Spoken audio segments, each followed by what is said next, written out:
video I want to introduce magnetic vector potential to you. Magnetic vector potential is represented as a vector.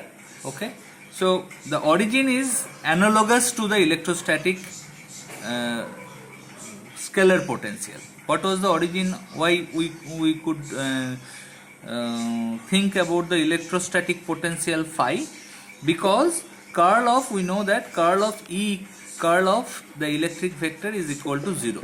That's why, and also we know from your vector analysis, vector calculus chapter, that curl of gradient of a vector of a scalar, curl of gradient of a scalar is equal to 0. So that means by comparing these two equations, we can imagine, we can write down electric field as the gradient minus grad phi.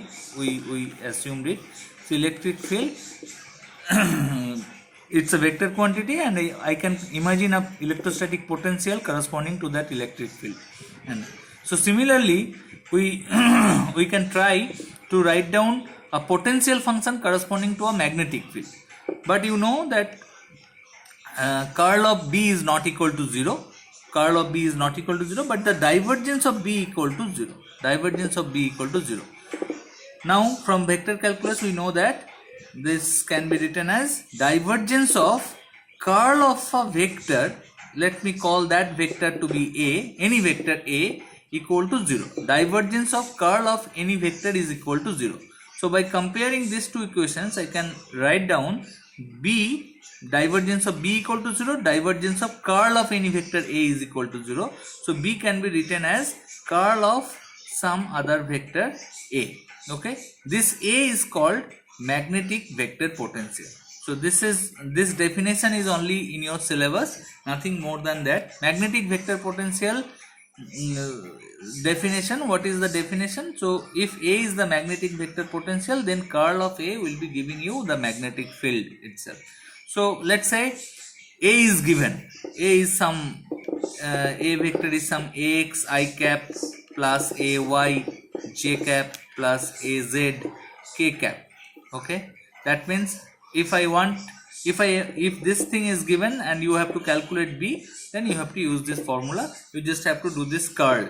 And everybody, I am telling it again and again, that everybody must understand very nicely, and it has to be practiced very nicely, how to calculate the gradient, how to calculate the divergence, and how to calculate the curl, how to calculate the gradient of a scalar function, how to calculate the divergence of a vector function, vector potential, and how to vector function, and how to calculate the curl of a vector function. Then these problems are not at all a problem. So B will be I cap, j cap, k cap, gradient, nabla operator, that means del x, del y, del z, and ax, ay, az.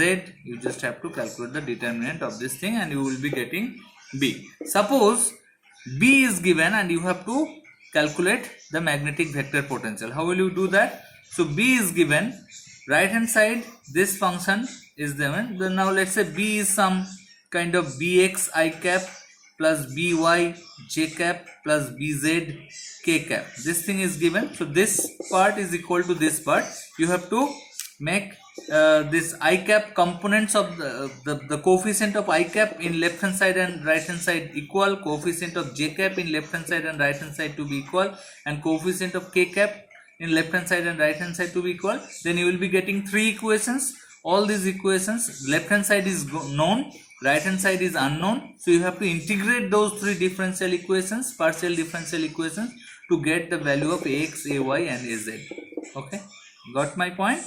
So these are the two types of problems that may come from this particular topic of magnetic vector potential. And please remember, this is the only formula you need to remember regarding magnetic vector potential.